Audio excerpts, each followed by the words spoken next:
Okay, so as I was saying, what I need to do is I need to just like decide, like, for a month all I'm gonna do is I'm gonna just like look at a bunch of, like, I don't know, illustrations of artists that I really like just go onto artstation.com or some shit and just be like, I'm going to look at a bunch of stuff that I like and then like grab a bunch of references and then make something that kind of looks like the way that they do things so that I can learn how to make stuff that looks like the things that I admire. And I just need to do that, and I've never taken the time to do that because I don't know. I guess maybe it's sort of like, weirdly enough, like studying things like perspective and anatomy and stuff like that, for me, I find like way easier and more mentally relaxing than like sitting down and being like, I'm going to like make a piece, like I'm gonna draw something. I find that way harder, so I guess I need to face that fear. I don't know. I think I mentioned this earlier, didn't I? Actually, I mentioned why I've I think I talk about drawing a fair amount, don't I? I don't know. I never really drew very much as a kid, which kind of sucks. Because I feel like when you're a kid, you do a lot of drawing, what you get out of that is that you start building up a really good visual library of things like, you know, you learn like how do dinosaurs look and stuff like that, and you may think like, wow, that doesn't seem like interesting or useful, but it's oh, this is how you do it. Right, okay. That's lucky. Okay, great. I love not being able to see where I'm gonna fall. I think this will work. Okay, it barely worked.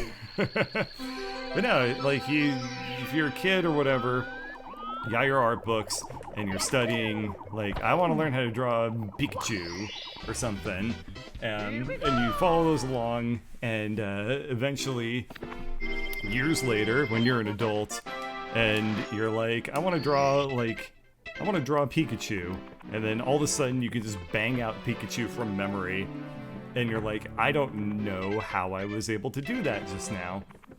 It's because your little kid brain is like a little visual sponge. It just doesn't know how to... Ew, what happened to the door? Oh man, the door's all bloody. That's disgusting. But yeah, so like I never did that as a kid because, as I mentioned beforehand, when I was a kid, I discovered, like, I remember it so distinctly. I remember it so distinctly now. Okay. There was a drawing, there was an art assignment. Okay. There were like three things that all flooded to my mind all of a sudden that I've never thought about that explain, like, my early relationship with art and why I hated it so much as a kid and how I'm, like, trying to make up for that later. So, when I was a kid, there was a drawing assignment that I had to do, which was something about, like, it was underwater. Like, we had to draw, like, some fishies or something, and I don't remember why we were drawing fishies, but I remember we had to draw some fishies.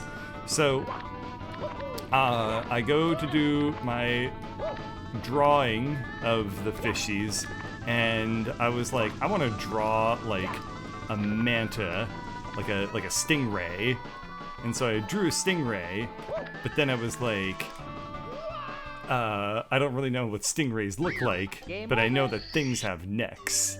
So, my manta ray had, like, a dude's head on it, like connected with a neck to the manta ray body. So I drew a furry manta ray. And I remember thinking to myself after I drew it, I was like, something about this looks really, really bad, and I can't identify what. So then I was like, I'm just going to choose to not show this to anybody. And then I never did, because I realized it was wrong and I didn't want other people to see that I did it incorrectly. So there you go, strike one of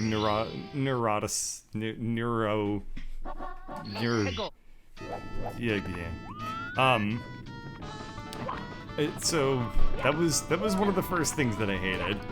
I have a converse to that. I, again, as a child, had to do another drawing thing. Don't remember what the context for this was, but I remember it was like a dude exploring a cave, and I drew the guy exploring the cave, and this time I didn't give him a neck, because I was like, well, the manta ray thing didn't look good at all when I gave it a neck, so therefore I'm just gonna choose to not give things necks anymore.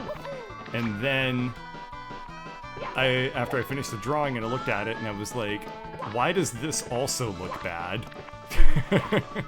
It's like something, I don't understand the neck equation and how it relates to drawing. So then, that was nail in the coffin number 2 for my artistic histories as a, whoa, okay. That was nail in the coffin number 2. Nail in the coffin number 3 was, and the final one was, I hated crayons and colored pencils and markers. All of the utensils associated with like learning how to draw as a kid, hate them all. I didn't like crayons because it was like, if I decide later on I want to change the color, nope. It's not happening. You have to commit with crayons. Same with colored pencils. And the reason I don't like markers is because when I was a kid, oh my god. Okay, this thing isn't something I want to mess with anymore. You win, dude. Leave me alone. Let me be. Peace be with you. Okay. Oh, I need to use them to get up to the top because I slowed everything down. Actually, will it even work? I don't know. Let's find out. Nope. I think I have no ability to make it to the top now. Alright, that's fine. Maybe I can go over here. Maybe there's stuff over here. Looks like it. Let's find out. I did all this. That's how I do blue coins. There's nothing around here, right? There's a little box. Does the box platform thing up here do anything? No. No, it doesn't. Okay, well, I think that I actually need to have the clock hands at least somewhat active to be able to do this. And that's gonna take care of that. Okay, so, yeah, and the reason I hated markers was because when I was a kid, maybe they're still around, but when I was a kid, people were really, really big into, like, scented markers. And markers with, like, weird, like, little patterns on them. So it'd be like, this is a marker, but also if you press down with the, like, the tip, the marker is, like, it makes, like, a little puppy. And I was like, this is unusable. And also, stop making me smell your markers. They smell awful. And they're markers, which they shouldn't be sniffed in the first place because they contain, they contain, like, chemical X in them or something. All I know is that, I hated all art supplies as a kid. I didn't even like pencils because the pencils that I remember using were not Dixon Ticonderoga, like artisanal pencils that make you, like, that have like a good eraser on them or anything like that. No.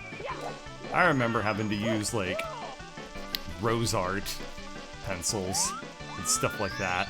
I was like, oh, cool. So the eraser doesn't work. And then, my brother was like really into art. So he had like a set of colored pencils, and I was like, ooh, these must be cool because they're, like, my brother was a pretty decent artist. He doesn't draw anymore, hasn't drawn for years as far as I know. But he had like a set of like colored pencils that were really cool.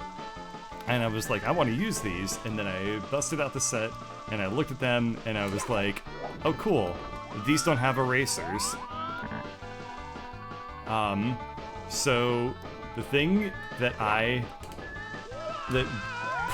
put me off so much doing art as a kid was the fact that none of the fucking art supplies that I had could ever be erased. Nothing. I owned nothing that could ever erase anything. So it was like, what's the point of drawing? Because if I ever make a mistake, I have to live with it for forever. And it was like, we all know how the next situation turns out. I need the ability to erase stuff. C'est la vie. Never was to be. And then I discovered Dixon Ticonderogas later, and I was like, these are great, but the damage was done. I already had gone teetotaler on art as a child. Okay, how in the hell am I supposed to do? How in the unpleasant place of living that is ruled by a biblical figure, am I supposed to do this? That'll do it. Okay, no it won't. Let's do that. Okay. So yeah, there's a couple childhood art stories for you right there. I don't recall really. Okay. Okay.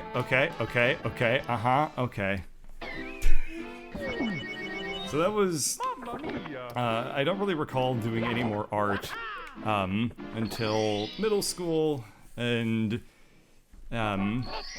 then I was like, ooh, drawing's kind of fun. I can like learn how to do it by like following tutorials online and stuff like that, because that was a thing that was relatively new, or like art, like online forums for drawing and conceptart.org and like stuff like that. So I remember, like in middle school, trying to start drawing again, and what I learned immediately was that my stuff still sucked. So it was like, okay, I remember this from the next situation. My stuff still looks bad even as a middle schooler. Nothing, this just ain't for me. And yet, to this day, I still am trying to make it work out of pure spite energy. Which, if you're watching Birdcatcher in 2020, the channel that I've had for what feels like 7 years, might even be 7 years, I don't know. You should know how strong spite and sunk cost fallacy is for me at this point. I will never rest until I've brute forced my way into success. Do I make my own art assets for video game projects and stuff like that? Yes, because the alternative is to pay money for it. I can't believe that I did this twice. I mean, it shouldn't be that surprising. But, yeah, the great thing about making your own art is that it's free. So if you have a budget of $0 for your video game, like I do, then it's a pretty good option. Would highly recommend it. Yeah, I tried doing some 3D modeling even, which was really fun. 3D modeling's super cool, but it's too difficult. And the thing that drove me a little bit crazy about 3D modeling is that you have to This is so wacky. Okay, so everything in 3D modeling has like a 3D coordinate system with it, right? Yeah, X, Y, and Z. So, you know, your scales are set up that way, your points are set up that way, transforms are set up that way. Everything you expect to see is going to use X, Y, and Z coordinates. They're going to be in fractions, so, but they're going to be in decimal fractions, right? So if it's like, I want this one thing to be, you know, 25% smaller, then you would say, the scale on this is set to 0.75. Cool stuff, right? All those numbers very, very quickly start to become quite ugly. And it bothered me so much that it turned, like, I lose so much time whenever I do 3D modeling due to the stupidity of me just being like, okay, this says it's at coordinates, like, 5.013946 or whatever, and it goes out to like 30 decimal places, and I'm like, why can't it just be 5? And then you fix it, and it's like, okay, it stays at like a nice whole number, and it looks very pretty, and then it stops being a nice pretty whole number very fast, because as you keep working, the numbers start to drift and become crappier and crappier. Is there any problem with having, like, ugly-ish decimal numbers?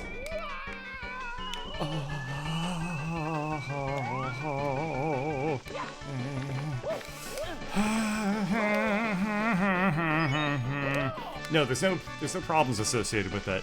But I would spend so much time just fixing those numbers around.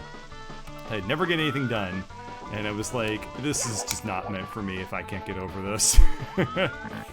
I'm sure if I did it now, what with being all on the Ritalins, and the other medicinals, I would probably be able to like get over that and be way more productive. Can this... Okay, maybe I'm just supposed to, like, do a... Oh my god. I'm, like, actually sweating right now. Oh! Oh!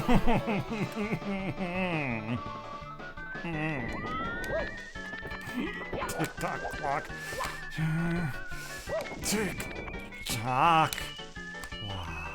We're good. We're good. Words. Yeah, definitely would enjoy doing it again, I'm sure, but it's just not, the state of my two kind of long-term art projects is such that, the one that would require any sort of 3D work is on hiatus while I work on the other one, which will only require 2D work, so not gonna be touching any 3D modeling for quite some time.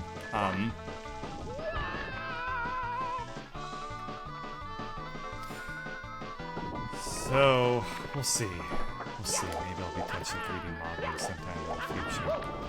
Whenever I'm done with my current project, which isn't gonna be for quite some time, because I thought I'd be done with my current project in March of this year. Oh, fallen to my death again. I thought I'd be done with my current project months ago. I'm not done with it, so I definitely underestimated that.